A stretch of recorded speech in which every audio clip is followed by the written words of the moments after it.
Want help to grow your business? Download Bryn, the world's first business advisor in your pocket. To find out more, visit bryn.ai or search the App Store today.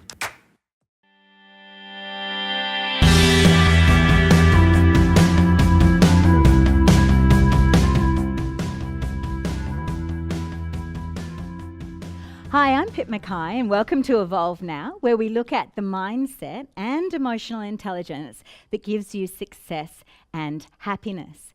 And today we've got a very interesting topic that we're looking at, and that is how to use nonverbal communication to gain confidence and status. So what are we going to cover? We're going to be looking at how the hierarchy of a status affects leadership and confidence. We're going to look at powerful strategies to prevent bullying, the body language of leadership and how to stop being challenged, how status affects team dynamics, how to ensure people take your ideas seriously, the biggest mistake most people make that stops personal respect, as a woman, how to successfully make it in a man's world, and finally, just to be fair, as a man, how to win women's business and earn their respect. So let's get started. So what is status? Well, status is a pecking order. So basically, when you look at chickens, you think of a pecking order. So the person who's at the top doesn't get pecked, and the person who's at the bottom gets pecked by everybody. So that's basically status. And it's actually apparent that status is in every single herd and pack animal, and that includes human beings. It's just that as human beings, we're so caught up in our intellect that we're often not aware of the status and the status positioning and the vying for status that is happening all around us. But often, things that we don't understand are happening, such as, why didn't I get that promotion? Or how come that person thinks they can treat me with disrespect? Might be because of non-verbal communication that you're giving out that is lowering your status. So it's really important for confidence and for leadership that we understand status. Now, this doesn't mean you always have to be the top dog and the top of status, but it does mean that having a conscious awareness of what your body language is doing and what messages it's giving out to other people makes an important difference to how you're perceived in a team, how you're perceived as a leader, whether you're challenged, and how much respect you get. So it's an incredibly important topic. Now, one time I had a friend of mine, and she was a very tall woman. She'd been an elite athlete, and we were working in an organisation where we were training salespeople. And I'm not very tall. I don't know if you can see that on TV. I'm only 5'2", and I laugh a lot, and I've got blonde hair. And it would seem as though, from the stereotypes that we might think about, that I might be the one who got the status challenges, and she, very tall woman, shorter hair, much stronger physically than I am, that she would be the one who was maybe getting some more respect and more in a leadership position. These are the kind of stereotypes that we look at. And it's not really much fun if you are short and there's nothing you can do about that. But the fact is, it's got nothing to do with how big you are, what colour your hair is. It's all to do with what you're doing with your body language. Anyway, there were some really hot-shot salespeople. And I used to go in there, I'd never get any challenges. They were always respectful. They would always ask me really great questions. They would always tell the CEO how wonderful the session was and how much they loved it. And I taught her the same information, and she went in there and she was teaching the sales team. And then she found that she wasn't being respected, and she just didn't know why.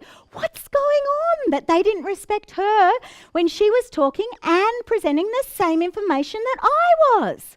Now, you might see from my exaggerated hand movements that I was doing actually then, exaggerating, showing what she did, lower status hand movements, lower status voice, pauses in the wrong place. And all of these things really prevent people from having high status.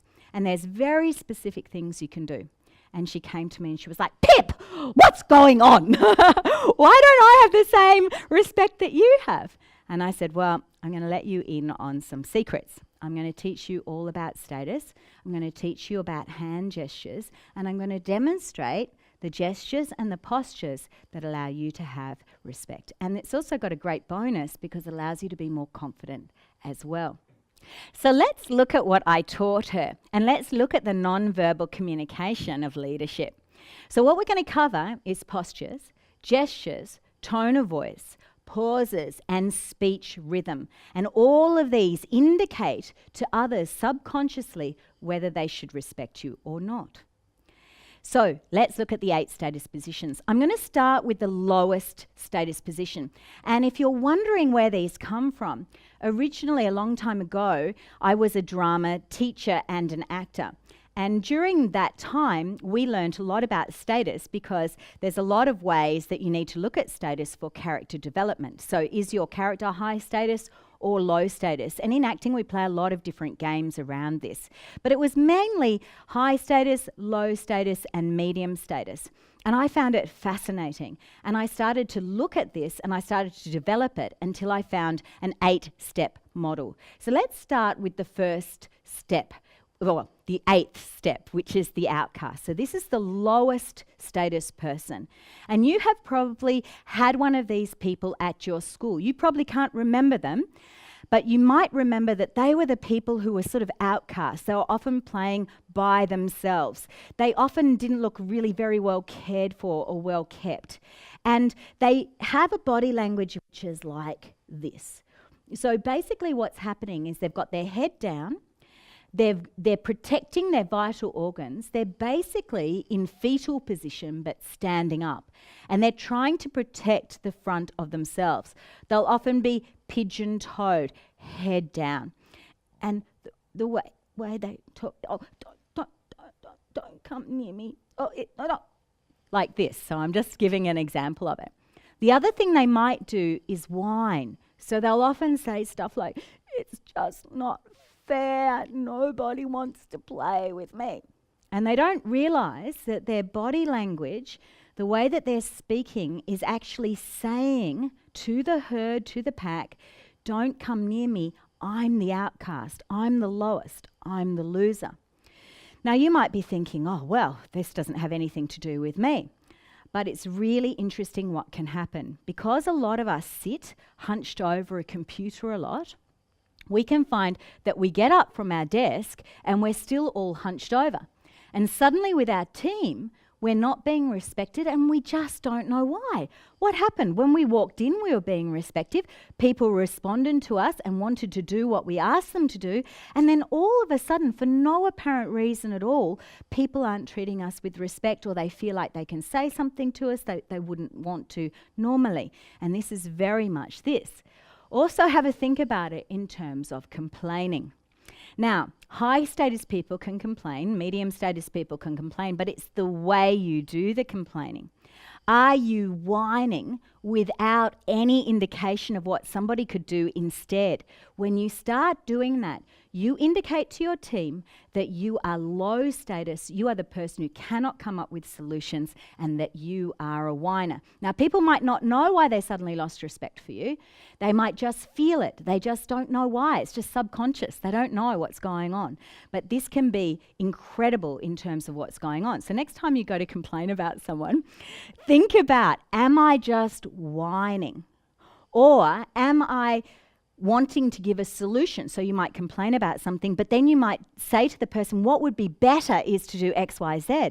If you do that, you're in a leadership position. Whereas if you're just whining with no concept of what could be better, then you really, really drop your status position. I remember one time listening to a speech by the then CEO of Westpac, and she said that she has an open door policy, and a lot of people were like, well, gosh, how do you not get interrupted all the time? She said, well, because I say to people that they are not allowed to come in to my office and tell me about a problem unless they've already come up with 3 solutions.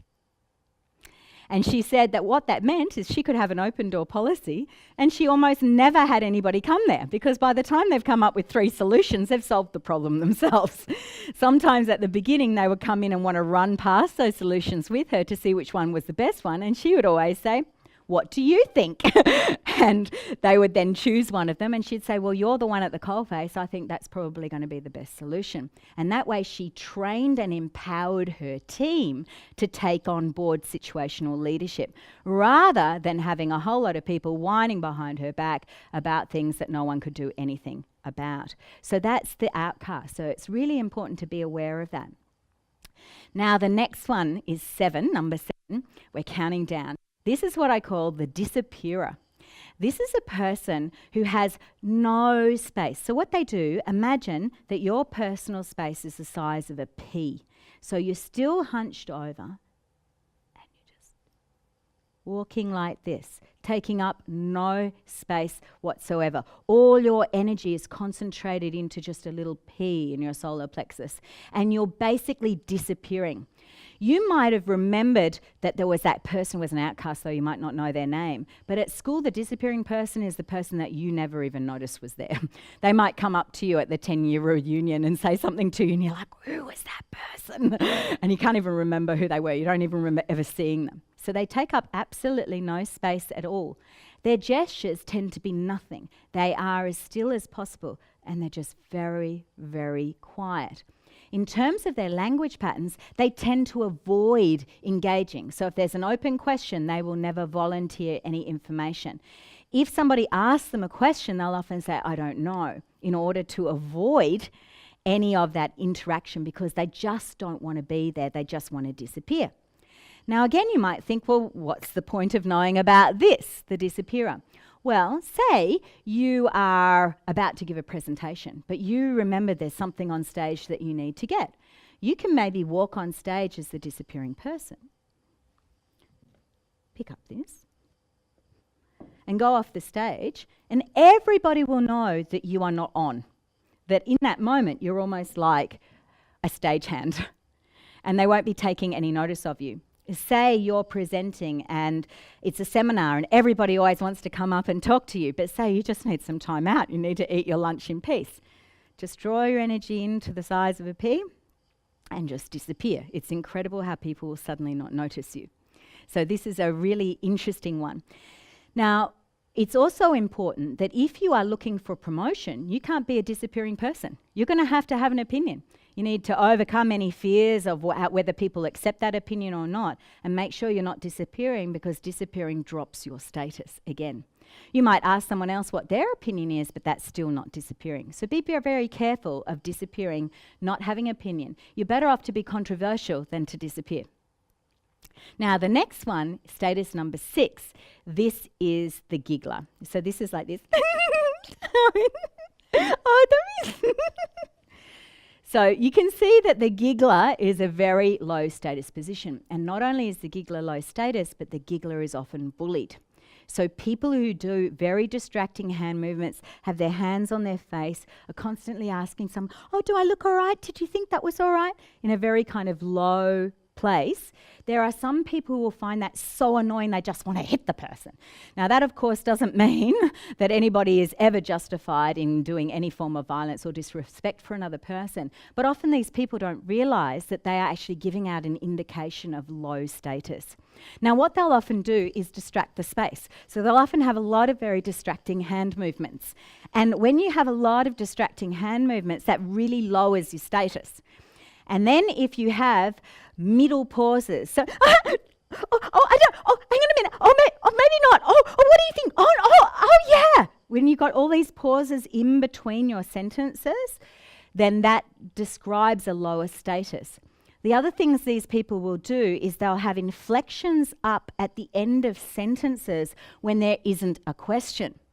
So a lot of Australian women actually have this speech pattern. So it might be something like, instead of saying, so what I'm going to do is I'm going to walk out the door now, and that's a high status drop at the end of the sentence. Instead they might go, well, what I'm going to do is I'm going to walk out the door now. And obviously I'm exaggerating it, but it sounds like, do I have permission to do that? So that drop.